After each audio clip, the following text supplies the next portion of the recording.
Hello, evergreen മീഡിയയിലേക്ക് ഏവർക്കും സ്വാഗതം. പശു വളർത്തൽ, പശു പരിപാലനം, അതിനെക്കുറിച്ച് വിശദീകരിക്കാനാണ് ഞാൻ ഇന്നത്തെ വീഡിയോ. കാരണം പലർക്കും ഒരു അഭിപ്രായം അല്ലെങ്കിൽ അവർ ആഗ്രഹിക്കുന്നത് പശു വളർത്തൽ ലാഭകരമാണോ? അതെ, ഞാൻ പറയുന്നു, പശു വളർത്തൽ വളരെ ലാഭകരമായ ഒരു ബിസിനസ് തന്നെയാണ്.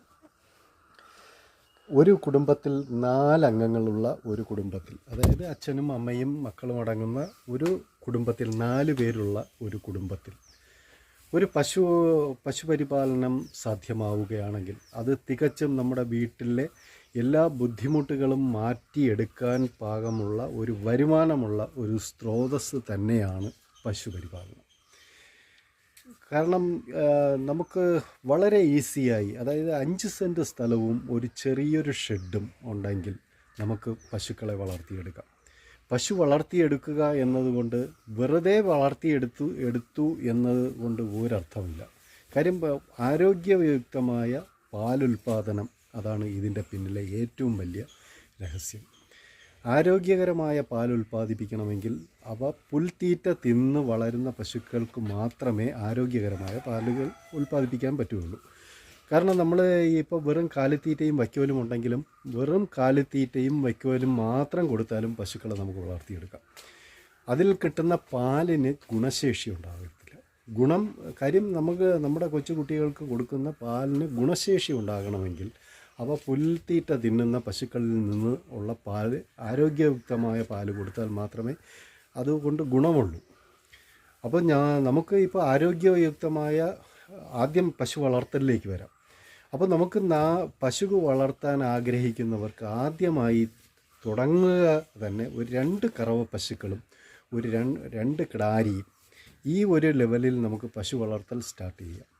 പശു വളർത്തൽ സ്റ്റാർട്ട് ചെയ്യണമെങ്കിൽ 2 കറവ പശുക്കളും 2 കിടാരികളും ഉണ്ടാകേണ്ട എന്നുള്ള കാരണം 2 പശുക്കൾ എപ്പോഴും കറവയിലായിരിക്കും. ഈ 2 പശുക്കളുടെ ആദായം കൊണ്ട് തന്നെ നമുക്ക് 2 കിടാരികളെ കൂടെ വളർത്തിയെടുക്കാൻ സാധിക്കും. അപ്പോൾ ഇവ 3 മാസം 4 മാസം മാക്സിമം 5 മാസം വരെയാണ് ഒരു കറവ പശു അതിൻ്റെ കറക്റ്റായ ഒരു സ്രോതസ്സിൽ പാല് തരുന്നത്. പിന്നെ ആ പാല് കുറഞ്ഞു വരികയാണ്. ഈ സമയം 18 മാസം പ്രായമാകുന്ന കുട്ടി, അതായത് കിടാരിക്കുട്ടി വളർന്ന് പശു നമുക്ക് കുത്തിവെച്ച് ചെന പിടിപ്പിക്കത്തക്ക ഒരു ഫോർമുലയിലേക്ക് വരികയാണ്. അപ്പോൾ ഇവരുടെ കറവ തീർന്നു കഴിയുമ്പോൾ അടുത്ത 2 പശുക്കൾ നമുക്ക് തയ്യാറായി കഴിയും. അപ്പോൾ ആ ഒരു സർക്കിളിൽ നിൽക്കുമ്പോൾ നമുക്ക് ഒരു കാരണവശാലും നമുക്ക് എപ്പോഴും പാൽ അവൈലബിൾ ആയിരിക്കും. അതുകൊണ്ടാണ് 2 കറവ പശുക്കളും 2 കിടാരിയും വളർത്തണം എന്ന് ഞാൻ പറയാൻ കാരണം. അപ്പോൾ ഇനി വളർത്തുന്നതിന് നമുക്ക് ആലോചിക്കാൻ ഉള്ള കാര്യമെന്ന് പറഞ്ഞു കഴിഞ്ഞാൽ സ്ഥലപരിമിതിയും സ്ഥല സൗകര്യവും ഷെഡുമാണ്. അപ്പോൾ ഇത് രണ്ടും പരിഹരിക്കുക എന്ന് പറഞ്ഞാൽ 5 സെൻറ്റ് സ്ഥലമുണ്ടെങ്കിൽ നമുക്ക് സുഖമായിട്ട് 7-8 പശുക്കളെ വളർത്തത്തക്ക ഒരു ഷെഡ് ഉണ്ടാക്കാൻ കഴിയും. അപ്പോൾ നമുക്ക് ഒരു 35-40 അടി നീളമുള്ള അതായത് ഇത് 35-40 അടി നീളമുള്ള ഒരു ഷെഡാണ്. എനിക്കിവിടെ 7 പശുക്കളുണ്ടായിരുന്നു. അപ്പോൾ നമുക്ക് സ്വാഭാവികമായിട്ട് ഇപ്പം 2-4 പേരെ വളർത്തണമെങ്കിൽ ഒരു 10-20 അടി നീളമുള്ള ഒരു ഷെഡ് മതിയാവും. ഈ ഷെഡിന് ഇനി നമുക്ക് വേണ്ടത് ഷെഡ് എങ്ങനെ ചെയ്യാം. അപ്പോൾ ഇപ്പോൾ സ്വാഭാവികമായിട്ട് നമുക്കിപ്പോൾ ഷെഡ് ചെയ്യാൻ നമ്മളിപ്പോൾ ആരെങ്കിലും സമീപിക്കുകയാണെങ്കിൽ, ഇപ്പോൾ വെൽഡേഴ്സിനെയാണ് നമ്മൾ സ്വാഭാവികമായിട്ടും സമീപിക്കാറ്. അവരുടെ റേറ്റും കാര്യങ്ങളൊക്കെ റേറ്റ് പണികളാണ് അവർ സ്വാഭാവികമായിട്ട് ചെയ്യാറ്. ഈ റേറ്റ് പണികളൊക്കെ ചെയ്ത് കഴിയുമ്പോഴത്തേക്ക് സ്വാഭാവികമായിട്ടും നമ്മൾ അയ്യോ ഇത്രയും എക്സ്പെൻസ് വരുമല്ലോ എന്നുള്ള ഇതിൽ നമ്മൾ പിൻവലിയാറാണ് പതിവ്. അപ്പോൾ സ്വാഭാവികമായിട്ട് നമുക്കിപ്പോൾ നമുക്ക് സിമ്പിളായിട്ടാണ് ഷെഡ് ഉണ്ടാക്കിയിട്ടുള്ളത്. അപ്പോൾ ഇത് കോൺക്രീറ്റ് തൂണാണ്. ഈ ഒരു തൂണിന് വില 1300 രൂപ വിലയാണ്. അപ്പോൾ ഇത് 12 അടി 14 അടിയിൽ ഉള്ള തൂണുകളാണ്. എനിക്ക് ഇവിടെ 35 അടി നീളമുള്ള തൊഴുത്ത് ചെയ്യുന്നതിലേക്ക് വേണ്ടി എനിക്ക് 8 തൂണുകളാണ് വേണ്ടി വന്നത്. അപ്പോൾ ഈ 8 തൂണുകളും അതിന് മേളിൽ വരുന്ന ഈ കോൺക്രീറ്റ് തൂണ് നമുക്ക് എല്ലായിടവും അവൈലബിൾ ആണ്. ഈ മോൾഡിങ് ഉറയൊക്കെ ഉണ്ടാക്കുന്ന ആൾക്കാരിൽ നിന്ന് നമുക്ക് ഈ ഉറയുണ്ടാക്കി വിൽക്കുന്ന സ്ഥലങ്ങളിൽ നിന്നാണ് നമുക്ക് ഈ തൂണുകൾ കിട്ടാറുള്ളത്. കോൺക്രീറ്റ് തൂണുകളാണ്. 12 അടിയും 14 അടിയും നീളമുള്ള തൂണുകളാണ്. അപ്പോൾ എനിക്ക് 35 അടി നീളമുള്ള ഒരു ഷെഡ് ഉണ്ടാക്കുന്നതിലേക്ക് വേണ്ടി എനിക്ക് 4 8 തൂണുകൾ എനിക്ക് ആവശ്യമായി വന്നു. അപ്പോൾ ഇതിൻ്റെ മേളിലെന്ന് പറഞ്ഞു കഴിയുമ്പോൾ സ്വാഭാവികമായിട്ട് ഇതാ കണ്ടില്ലേ, 2 പൈപ്പാണ്. അതായത് ഇത് ഈ സ്ഥലത്താണ് ഈ പൈപ്പ് അവർ പതിച്ച് വയ്ക്കുന്നത്. അതിൻ്റെ പ്രത്യേക രീതിയിൽ അത് മോഡിഫൈഡ് ചെയ്തിട്ടുണ്ട്. അപ്പോൾ ഇവർ സ്വാഭാവികമായിട്ട് 3 പൈപ്പുകളാണ് ആവശ്യം. അതായത് ലെങ്തായിട്ട് 3 ലെങ്ത്തുള്ള 3 പൈപ്പുകളുണ്ടെങ്കിൽ 3 പൈപ്പുകളെ യോജിച്ചുകൊണ്ട് സുഖമായിട്ട് നമുക്ക് ഷീറ്റ് നിരത്താൻ പറ്റും. അപ്പോൾ ഇത് ഇപ്പോൾ 2 വെൽഡർമാരുടെ അവരുടെ ചാർജ് കൊടുത്തു കഴിഞ്ഞാൽ സ്വാഭാവികമായിട്ട് അവർ വന്ന് നമ്മൾ സാധനം എടുത്തു കൊടുത്തു കഴിഞ്ഞാൽ അവർ സ്വാഭാവികമായും ഈ ഷെഡ് അവർ അടിച്ചു തരും. ഇപ്പോൾ അവർ പറയുന്നതനുസരിച്ചാണെങ്കിൽ സ്ട്രെസ്സും കാര്യങ്ങളും അതിനിടയിൽ ആംഗിളറും ഒക്കെ കൊടുത്ത് ചെയ്യുമ്പോൾ ഈ ഒരു ഷെഡ് വായിക്കണമെങ്കിൽ നമുക്ക് 2 ലക്ഷം രൂപ ചിലവാക്കാനും ഇത്രയും മതി. ഈ ഒരു ഷെഡ് മതി. നമുക്ക് 2 ലക്ഷം രൂപയ്ക്കുള്ള ഒരു പണി അവർ നമുക്ക് തരും. അത് നമുക്ക് വലിയൊരു പണിയും ആവും. അപ്പോൾ ഇത്ര സിമ്പിളായിട്ട് തന്നെ നമുക്ക് തൊഴുത്ത് നിർമ്മാണം ചെയ്യാൻ സാധിക്കും. അപ്പോൾ ഈ പശുക്കൾ എപ്പോഴും വാങ്ങുമ്പോഴത്തേക്ക് നമുക്ക് കറവയുള്ള 2 പശുക്കൾ നമുക്ക് സ്വാഭാവികമായും വേണം. ഉണ്ടായാൽ മാത്രമേ നമുക്ക് അവരുടെ പറ്റിൽ 2 കിടാരി, എനിക്ക് 2 കിടാരി എനിക്കും വളർന്നു വരുന്നുണ്ട്. അപ്പോൾ നമുക്ക് സ്വാഭാവികമായിട്ടും ഇത് ചെയ്യാൻ കഴിയുള്ളൂ. അപ്പോൾ ഇനി ഇതിന് വേണ്ടത്, ഇപ്പോൾ പശു വാങ്ങിക്കഴിഞ്ഞു, ഇനി ഇതിന് വേണ്ടുന്ന തീറ്റയുടെ കാര്യത്തിലാണെങ്കിൽ വളരെ സിമ്പിളായിട്ട് മാത്രമേ തീറ്റ നമുക്ക് കൊടുക്കേണ്ട ആവശ്യമുള്ളൂ. കാരണം എനിക്ക് ഇപ്പോൾ 15ഉം 10ഉം 25 ലിറ്റർ പാല് കറക്കുന്ന 2 പശുക്കളാണ് ഇവരാണ് 2 പശുക്കളാണ്. അപ്പോൾ ഞാൻ സ്വാഭാവികമായി ഒരു നേരം ഒരു പശുവിന് 3 കിലോ തീറ്റ, അതായത് 2 പശുക്കൾക്ക് 6 കിലോ തീറ്റയാണ് ഞാൻ നൽകാറുള്ളത്. തീറ്റയിൽ 3 കാര്യങ്ങൾ ഉൾപ്പെടുത്തിയിട്ടുണ്ട്. 1 കാലിത്തീറ്റ, 2 പരുത്തി പിണ്ണാക്ക്, 3 ഗോതമ്പ് തവിട്. അപ്പോൾ ഈ 3 ഐറ്റമാണ്. അതായത് പരുത്തി പിണ്ണാക്കെന്ന് പറഞ്ഞാൽ പശുക്കളുടെ ആരോഗ്യത്തെ നിലനിർത്താൻ വേണ്ടിയാണ് പരുത്തി പിണ്ണാക്ക് കൊടുക്കുന്നത്. പാലുൽപാദനത്തിന് വേണ്ടി മാത്രമാണ് നമ്മൾ തീറ്റ കൊടുക്കുന്നത്. പാല് അവയുടെ ശരീരത്തിൽ നിന്ന് ഊറി വരുന്നതിലേക്ക് വേണ്ടിയാണ് നമ്മൾക്ക് തീറ്റ കൊടുക്കാറുള്ളത്. പിന്നെ പശുവിൻ്റെ കൊഴുപ്പ്, അതായത് പശുവിൻ്റെ മാംസം വിടാതെ മാംസത്തിന് കൊഴുപ്പുണ്ടാകുന്നതിലേക്കാണ് ഗോതമ്പ് തവിട് കൊടുക്കാറുള്ളത്. അപ്പോൾ ഈ 3 ഐറ്റം പണ്ട് കാലങ്ങളിലൊക്കെ നമ്മൾ പാലിന് വേണ്ടി എള്ളുതീറ്റ, കടലപ്പിണ്ണാക്ക് ഇങ്ങനെയുള്ള കാര്യങ്ങളൊക്കെ കൊടുത്തുകൊണ്ടിരുന്നു. അപ്പോൾ എള്ളുപിണ്ണാക്കും കടലത്തീറ്റയൊക്കെ ഇപ്പോൾ മാർക്കറ്റ് ഭയങ്കരമായ വിലയാണ്. 60-65 രൂപ കിലോ കണക്കിനാണ് പിണ്ണാക്കുന്ന ഐറ്റം നമുക്ക് കിട്ടാറുള്ളത്. അപ്പോൾ ഇതൊന്ന് കൊടുത്തു കഴിഞ്ഞാൽ നമ്മുടെ പാലിൻ്റെ വിലയനുസരിച്ച് നമുക്ക് അത് മുതലാകില്ല. ഇതുകൊണ്ട് തന്നെയാണ് ആൾക്കാർ പലരും പറയുന്നത് ഇത് ഒരു കാരണം നമുക്ക് പശു വളർത്തൽ നഷ്ടമാണ്, ലാഭമല്ല എന്ന് പറയുന്നത്. ഈ കാരണങ്ങൾ കൊണ്ടാണ് ഇങ്ങനെ ആൾക്കാർ ഈ പശു പരിപാലനത്തിൽ നിന്നും പിന്മാറുന്നത്. ഇനി നമുക്ക് വേണ്ടത് തീറ്റയുടെ കാര്യത്തിൽ. അപ്പോൾ ഒരു സമയം നമുക്ക് പുല്ലും മറുസമയം വൈക്കോലും കൊടുക്കത്തക്ക രീതിയിലായിരിക്കണം പശു വളർത്തൽ നമ്മൾ ചെയ്യേണ്ടത്. അപ്പോൾ ഒരു സമയം നമുക്ക്, അതാണ് ഞാൻ പറഞ്ഞത്, 2 പശു ഉണ്ടെങ്കിൽ നമുക്ക് ഇവയ്ക്ക് കുറച്ച് പുല്ല് പറിച്ചിടാനോ അല്ലെങ്കിൽ പുല്ല് കൊടുക്കാനോ നമുക്ക് വലിയ ബുദ്ധിമുട്ടും ഉണ്ടാവില്ല. അത് നമ്മൾ 1 മണിക്കൂർ കഷ്ടപ്പെടുകയാണെങ്കിൽ നമുക്ക് ഈ എന്നെ സംബന്ധിച്ചിടത്തോളം 4, അതായത് 2 പശുക്കളും 2 കിടാരിയും അടങ്ങുന്ന എൻ്റെ ഈ കുഞ്ഞു ഫാമിലിക്ക് എനിക്ക് കൊടുക്കാനുള്ള കുഞ്ഞ് ഫാമിൽ എനിക്ക് ആവശ്യമായ തീറ്റ വേണ്ടി വരും.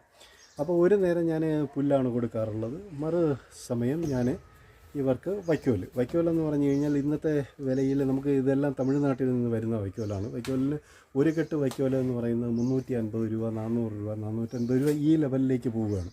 അപ്പോൾ ഇപ്പോൾ ഒരു കെട്ട് വൈക്കോൽ നമുക്ക് കൊണ്ടുവന്ന് ഈ പശുക്കൾക്ക് 2 നേരം സഫിഷ്യൻ്റായി കൊടുക്കാൻ തന്നെ വളരെ കഷ്ടിയായിട്ട് കിട്ടാറുള്ളൂ. അപ്പോൾ ഇതിന് ചെയ്യേണ്ടതെന്ന് പറഞ്ഞു കഴിഞ്ഞാൽ ഇടത്തീറ്റയായിട്ട് വാഴത്തട കൃത്യമായും പശുവിന് ചെറുതായിട്ട് കൊത്തി അറിഞ്ഞ് കൊടുക്കാൻ ശ്രമിക്കുക. വാഴത്തട കൊടുക്കുന്നത് കൊണ്ടുള്ള നേട്ടമെന്ന് പറയുന്നത് ഈ കാൽസ്യം ഈ പശുക്കൾക്ക് ആവശ്യമായ, അതായത് പശുക്കൾക്ക് പെട്ടെന്ന് സംഭവിക്കാവുന്ന ഒരു രോഗമാണ് കാൽസ്യം കുറഞ്ഞു പോവുക എന്ന അസുഖം. കാൽസ്യം കുറഞ്ഞു പോയി കഴിഞ്ഞാൽ കറന്നുകൊണ്ടിരിക്കുന്ന പശുക്കളുടെ പെട്ടെന്ന് കറവയും പറ്റി അവയുടെ പാലുൽപാദനം കുറയുകയും ചെയ്യും. പശുക്കൾ കുറേ നാൾ കഴിയുമ്പോൾ വീണ് പോകും. അപ്പോൾ ഇതിന് ഇപ്പോൾ നമുക്ക് മാർക്കറ്റുകളിലൊക്കെ കിട്ടാറുണ്ട് കാൽസ്യം ജെല്ല് പോലുള്ള കാൽസ്യത്തിൻ്റെ ഇതൊക്കെ കിട്ടാറുണ്ട്. അത് നമ്മൾ അഡീഷണലായിട്ട് വാങ്ങി കൊടുക്കുന്നതാണ്. കാൽസ്യത്തിൻ്റെ ട്യൂബൊക്കെ കിട്ടാറുണ്ട്, കാൽസ്യം ജെല്ല് പോലെയുള്ള അതൊക്കെ കൊടുത്താണ് നമ്മൾ നിയന്ത്രിക്കാറുള്ളത്. പക്ഷേ പശുവിന് പുല്ല് കൊടുക്കുന്ന പശുവിന് ഒരു കാരണവശാലും കാൽസ്യത്തിൻ്റെ കുറവുണ്ടാവില്ല. ഇത് അനുഭവത്തിൻ്റെ വെളിച്ചത്തിൽ നിന്ന് പറയുകയാണ്. പുല്ലും വാഴത്തടയും കൊടുക്കുന്ന പശുക്കൾക്ക് ഒരു കാരണവശാലും കാൽസ്യത്തിൻ്റെ അളവ് കുറയാറില്ല. അപ്പോൾ ഒരു നേരം ഭക്ഷണത്തിൽ ഒരു നേരമെങ്കിലും വാഴത്തട കൊടുക്കാൻ ശ്രമിക്കുക. വാഴത്തട എന്ന് പറയുന്നത് നമുക്ക് ഈ വാഴ മുറിച്ച് കഴിഞ്ഞ് കിട്ടുന്ന ഈ തട ചെറുതായിട്ട് കൊത്തി അരിഞ്ഞ് ഇവർക്ക് ചരുവങ്ങളിൽ നമ്മൾ വെച്ച് കൊടുത്താൽ മതിയാവും. അപ്പോൾ ഇതാണ് പശു വളർത്തൽ എന്ന് പറയുമ്പോൾ നമുക്ക് വളരെ കുറേ നമ്മൾ ക്യാഷ് ചിലവാക്കി അതിന് തീറ്റ കൊടുത്തിട്ട് കാര്യമൊന്നുമില്ല. പിന്നെ ഇവർക്ക് പുറത്ത് ഒന്ന് അഴിച്ചു കെട്ടാനുള്ള സൗകര്യം കൂടെ ഉണ്ടെങ്കിൽ അവർക്ക് ശരിക്കും ആരോഗ്യയുക്തമായി അയവിറക്കാനും മറ്റുള്ള ഇതിനുള്ള അവർക്കൊരു സ്വാതന്ത്ര്യം കിട്ടുമ്പോഴത്തേക്ക് സ്വാഭാവികമായും പാലുൽപാദനം കൂടും. അപ്പോൾ ഇതൊക്കെയാണ് നമ്മുടെ പശു വളർത്തലിലുള്ള പ്രധാനമായ കാര്യങ്ങൾ. അപ്പോൾ ഇനി എനിക്ക് പറയാനുള്ളത് പശു വളർത്തൽ എങ്ങനെ ലാഭം ഉണ്ടാക്കാം എന്നതിനെക്കുറിച്ചാണ്. ഇപ്പോൾ സ്വാഭാവികമായും നമ്മൾ പശു വളർത്തൽ ലാഭം ഒന്ന് പാല് നമുക്ക് ആരോഗ്യകരമായ ഒരു പാലുൽപാദനം കൊണ്ട് അത് നമുക്ക് ഒരു പാലുൽപാദനത്തിൻ്റെ ഇതിൽ ലാഭം കിട്ടുന്നു. ഇത് കൂടാതെ ചെയ്യാൻ പറ്റുന്ന ഒരു കാര്യമാണ് ഇതിൻ്റെ ചാണകം. ഈ ചാണകത്തെ നമുക്കിപ്പോൾ ചാണകം ഉണ്ടായിക്കഴിഞ്ഞാൽ അതിനെ വെട്ടിയിട്ട് ഉണക്കാനുള്ള സൗകര്യക്കുറവ് ഉള്ള പ്രദേശങ്ങളുണ്ട്. സൗകര്യക്കുറവാണ്. കാര്യം പുറത്ത് ഓപ്പണായിട്ടിട്ട് കഴിഞ്ഞാൽ അതിന് ഒരുപാട് ഒബ്ജക്ഷനും കാര്യങ്ങളും ഒക്കെ ഉണ്ടാകാറുണ്ട്. അത് ആൾക്കാരുടെ പരാതിയും പരിഭവങ്ങളും ഒക്കെ ആയിരിക്കും. അപ്പോൾ അതിനെ ചാണകം പൊടി എങ്ങനെ പ്രോസസ്സിങ് ചെയ്തെടുക്കാമെന്നതിനെക്കുറിച്ച് ഞാനൊരു വീഡിയോ ഇടുന്നുണ്ട്. അത് തീർച്ചയായും നിങ്ങൾ കാണണം. കാര്യം ചാണകപ്പൊടി കൂട്ടി അതിനെ പോളിത്തീനിൽ പൊതിഞ്ഞ് അതിനെ പ്രോസസ്സിങ് ചെയ്തെടുക്കുന്ന രീതി 15 ദിവസം കൊണ്ട് ചാണകപ്പൊടി ആരോഗ്യമുള്ള ചാണകപ്പൊടി നമുക്ക് കിട്ടും. സ്വാഭാവികമായിട്ട് നമ്മൾ വെയിലത്തിട്ട് ഉണക്കുന്ന ചാണകപ്പൊടിക്ക് ഗുണശേഷി കുറവാണ്. ഈറനുള്ള ചാണകപ്പൊടി അത് എങ്ങനെ ഉണ്ടാക്കി പ്രോസസ്സിങ് ചെയ്തെടുക്കുന്നതിനെക്കുറിച്ച് ഞാൻ അടുത്തൊരു വീഡിയോ ഇടുന്നതായിരിക്കും. തീർച്ചയായും അത് കാണുക. ഇനി രണ്ടാമത്തെ ഇതെന്ന് പറഞ്ഞാൽ മൂന്നാമത്തെ ഇതെന്ന് പറഞ്ഞാൽ ചാണകമായി എന്ന് പറഞ്ഞാൽ ഗോമൂത്രം നമുക്ക് കളക്ട് ചെയ്യാൻ കഴിയുകയാണെങ്കിൽ ഗോമൂത്രത്തിന് പെർ ലിറ്ററിന് 10 രൂപ നിരക്കിൽ എടുക്കാൻ ഇന്ന് യൂണിറ്റുകളുണ്ട്. അപ്പോൾ നമുക്ക് ഈ പാല് പോലെ തന്നെയാണ് പശുവിൻ്റെ ഗോമൂത്രത്തിനും. കാര്യം ഇത് ആയുർവേദ മെഡിസിൻ ഷോപ്പുകളിലേക്കൊക്കെ ഇത് ഇഷ്ടം പോലെ പോകുന്നുണ്ട്. അപ്പോൾ അത് നമുക്ക് ശുദ്ധമായി, അതായത് തറയിൽ വീണ് അത് മലിനപ്പെടാത്ത രീതിയിൽ ഗോമൂത്രം കളക്ട് ചെയ്ത് നമുക്ക് കൊടുക്കാൻ കഴിഞ്ഞാൽ അത് പെർ ലിറ്ററിന് 10 രൂപ നിരക്കിൽ അവർ അത് നമ്മളിൽ നിന്ന് വാങ്ങിക്കൊണ്ട് പോകും. അപ്പോൾ നമുക്ക് പശുക്കളിൽ നിന്ന് കിട്ടുന്ന ആദായം, അതായത് ഇപ്പോൾ ഒരു തെങ്ങിൻ്റെ കഥ പറഞ്ഞതുപോലെയാണ്.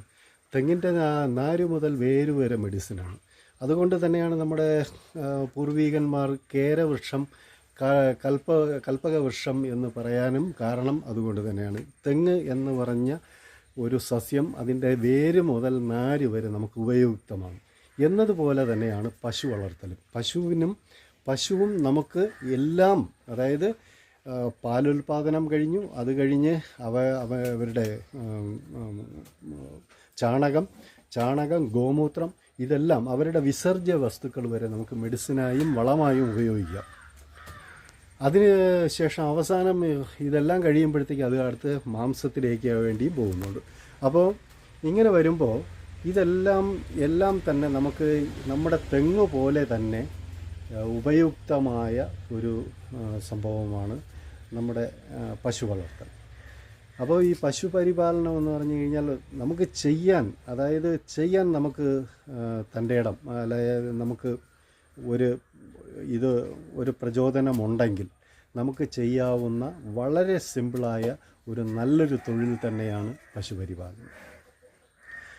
അപ്പോൾ ഇത് എൻ്റെ പശുക്കളെ കൂടെ ഞാനിത് നിങ്ങൾക്ക് ഈ വീഡിയോയിൽ കാണിക്കുന്നുണ്ട്. അപ്പോൾ എനിക്കിത് ചെയ്ത് അനുഭവ സമ്പത്ത് വന്നത് കൊണ്ട് മാത്രമാണ് ഇതാരെയും ഞാൻ പ്രചോദിപ്പിക്കുകയല്ല. അയ്യോ ഞാൻ വളർത്തുന്നു അതുകൊണ്ട് നിങ്ങളും വളർത്തൂ എന്ന് പ്രചോദിപ്പിക്കാനല്ല. അതായത് ഒരു പശു വളർത്താൻ താല്പര്യമുണ്ട്, അത് എവിടെ തുടങ്ങണം എന്ന് ആഗ്രഹിക്കുന്ന പല ചെറുകിട ജോലിക്കാർ, ചെറുതായി ചിന്തിക്കുന്ന ആൾക്കാരുണ്ട്. അപ്പോൾ അവർക്ക് വേണ്ടിയാണ് ഈ വീഡിയോ. ഒരു വലിയ ഫാം എന്നതല്ല ഞാൻ ഉദ്ദേശിക്കുന്നത്. നമുക്ക് വീട്ടിൽ 2 പശു വളർത്തിയാൽ നമ്മുടെ കുടുംബം കഴിഞ്ഞു പോകുമോ? അതാണ് നമ്മൾ ചിന്തിക്കേണ്ടത്. അപ്പോൾ ഈ ചിന്തയ്ക്ക് നല്ലൊരു ഒരു വഴികാട്ടി, അതായത് നമ്മുടെ ഒരു അനുഭവം നിങ്ങളുമായിട്ട് ഷെയർ ചെയ്യുന്നു. അത് നിങ്ങൾക്ക് താല്പര്യമെങ്കിൽ അത് ചെയ്യാം. അത് ചെയ്താൽ ഇന്ന പ്രയോജനങ്ങളുണ്ട് എന്ന് കാണിക്കുക മാത്രമാണ് എൻ്റെ ഈ വീഡിയോയുടെ ലക്ഷ്യം. ഇതുപോലെ ഉപകാരപ്രദമായ ചെറിയ വീഡിയോകൾ ഞാൻ ഈ ചാനലിലൂടെ അപ്ലോഡ് ചെയ്യുന്നുണ്ട്. വിജ്ഞാനപ്രദമായും കാർഷികപരമായിട്ടുമുള്ള വീഡിയോകളാണ് ഞാൻ ഇതിൽ അപ്ലോഡ് ചെയ്യാറുള്ളത്. കഴിയുമെങ്കിൽ അത് കാണുക, സബ്സ്ക്രൈബ് ചെയ്യുക, മറ്റുള്ളവരിലേക്കൊന്ന് ഷെയർ ചെയ്യുക. ആർക്കെങ്കിലും അത് ഉപകാരപ്പെടുമെങ്കിൽ ഉപകാരപ്പെടട്ടെ എന്ന് മാത്രം ചിന്തിക്കുന്നു. അപ്പോൾ എൻ്റെ ചെറിയ ഫാമുകൂടെ, ചെറിയ പശുത്തൊഴുത്തുകൂടെ നിങ്ങൾക്ക് ഞാൻ കാണിച്ചു തരാം. ഇതാണ് എൻ്റെ ഫാം. ഇവിടെ ഏകദേശം ഞാൻ 7 പശുക്കളെ വളർത്തിയിരുന്ന ഈ തൊഴുത്താണ്. 35 അടി നീളമുള്ള ഈ തൊഴുത്ത് എനിക്ക് ഉണ്ടാക്കുന്നതിലേക്ക് വേണ്ടി അന്ന് 85,000 രൂപ ചിലവ് വേണ്ടി വന്നു. അപ്പോൾ 2 പശുക്കളെ വളർത്തുന്നതിലേക്ക് വേണ്ടി നിങ്ങൾക്ക് ഏകദേശം ഒരു 20 അടി തൊഴുത്ത് നിങ്ങൾക്ക് ചെയ്താൽ മതിയാവും. അപ്പോൾ ഈ 20 അടി തൊഴുത്തുണ്ടാക്കുന്നതിലേക്ക് വേണ്ടി അന്ന് തന്നെ ഇതുപോലൊരു തൊഴുത്ത് നിർമ്മിക്കാൻ എന്നോട് 1.5-2 ലക്ഷം രൂപ അവർ ടാർഗറ്റ് ചോദിച്ചതാണ്.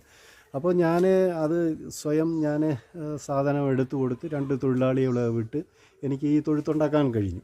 അപ്പോൾ ഇവിടെ 7 പശുക്കളെ എനിക്ക് നിർത്തി വളർത്തിയിരുന്നു. അപ്പോൾ ഈ 2 പശുക്കളാണ് എൻ്റെ 20-25 ലിറ്റർ പാലോളം എനിക്ക് കിട്ടുന്ന പശുക്കളാണ്. കഴിഞ്ഞു കഴിഞ്ഞാൽ ഈ 2 പശുക്കളുടെ പാലെന്ന് പറഞ്ഞാൽ ഒരു 4-5 മാസമാണ് കിട്ടുന്നത്. അപ്പോൾ ഇത് കിട്ടിക്കഴിഞ്ഞ് ഇതിൻ്റെ പാല് കുറഞ്ഞു കഴിയുമ്പോഴത്തേക്ക് നമുക്ക് ഈ 2 കിടാരികൾ വളർന്ന് പശുവിൻ്റെ പാകത്തിലേക്ക് വരികയാണ്. അപ്പോൾ 18 മാസം വേണം ഒരു കുട്ടി വളർന്ന് അവളെ കുത്തിവെച്ച് അതായത് പശുവാക്കി എടുക്കുന്നതിലേക്ക് വേണ്ടി 18 മാസം പിടിക്കും. 18 മാസമുള്ള കിടാരിയാണ് നമ്മൾ സാധാരണയായിട്ട് കുത്തിവെക്കാറുള്ളത്. അപ്പോൾ സ്വാഭാവികമായിട്ട് ഈ പശുക്കൾ 7-8 മാസം അല്ലെങ്കിൽ ഒരു വർഷത്തോളം നമ്മൾ കറന്നു കഴിയുമ്പോഴത്തേക്ക് ആ കുട്ടികൾ തയ്യാറാവുകയാണ്. അപ്പോൾ ഇത് കണക്കാക്കി ഒരു റൊട്ടേഷനിൽ നമുക്ക് ചെയ്യാമെങ്കിൽ പശു വളർത്തൽ വളരെ ആദായകരമായ, പശുപരിപാലനം വളരെ ആദായകരമായ ഒരു തൊഴിൽ മേഖല തന്നെയാണ് എന്ന് ഞാൻ ഈ വീഡിയോയിലൂടെ നിങ്ങളെ ബോധിപ്പിക്കുകയാണ്. കാര്യം ഇത് ഞാൻ ആരെയും പ്രോത്സാഹിപ്പിക്കുകയല്ല. ഇത് എൻ്റെ ഒരു അനുഭവത്തിൻ്റെ കാര്യം. ഇതുമായി അനുബന്ധിച്ച് നമുക്ക് കാർഷിക മേഖലയിൽ വാഴക്കൃഷി ഇതുപോലെയുള്ള കാര്യങ്ങളൊക്കെ ചെയ്യാം. കാര്യം നമുക്ക് വളമൊന്നും അന്വേഷിച്ച് നടക്കേണ്ട ആവശ്യമില്ല. വളം നമുക്ക് തന്നെ സ്വന്തമായിട്ട് ഉൽപ്പാദിപ്പിച്ചെടുക്കാം. ഇനി ആ ഏത്തവാഴ കൃഷിയുടെ വളപ്രയോഗത്തിൽ ഒരു ചെറിയൊരു ടെക്നിക്കുണ്ട്. അത് ഞാൻ സ്വാഭാവികമായും അടുത്ത ഒരു വീഡിയോയിൽ ഞാനത് ഉൾപ്പെടുത്തുന്നതായിരിക്കും. തീർച്ചയായും എൻ്റെ ഈ വീഡിയോ ഇഷ്ടമായെങ്കിൽ ലൈക്ക് ചെയ്യുക, ഷെയർ ചെയ്യുക, മറ്റുള്ളവരിലേക്ക് എത്തിക്കുക. കാര്യം ഇതുപോലെ നമുക്കൊരു ചെറിയ സജഷൻ, കാര്യം നമ്മളിപ്പോൾ മറ്റെവിടെയെങ്കിലും പോയ ഒരു ഫാമുകാരെ സമീപിച്ചാൽ പോലും അവർ ചെയ്യുന്ന ഒരു ടെക്നിക്ക് അല്ലെങ്കിൽ അത് എന്താണ്, ലാഭകരമാണോ ഇല്ലയോ എന്നുള്ളതൊന്നും നമുക്ക് വിശദീകരിക്കാൻ തയ്യാറാവാറില്ല. കാര്യം അത് അവരുടെ ബിസിനസ്സിനെ കൂടെ ബാധിക്കുന്ന ഒരു പ്രശ്നമായതുകൊണ്ട് ആരും നമുക്കത് മനസ്സിലാക്കിച്ചു തരാൻ മെനക്കെടാറില്ല. അപ്പോൾ സ്വാഭാവികമായിട്ടും അങ്ങനെ നമ്മുടെ ഈ ഒരു ചെറിയ ഈ അനുഭവങ്ങളിൽ നിന്നുള്ള ഒരു കാര്യം നിങ്ങളുമായിട്ട് ഷെയർ ചെയ്യുകയാണ്. നന്ദി, നമസ്കാരം.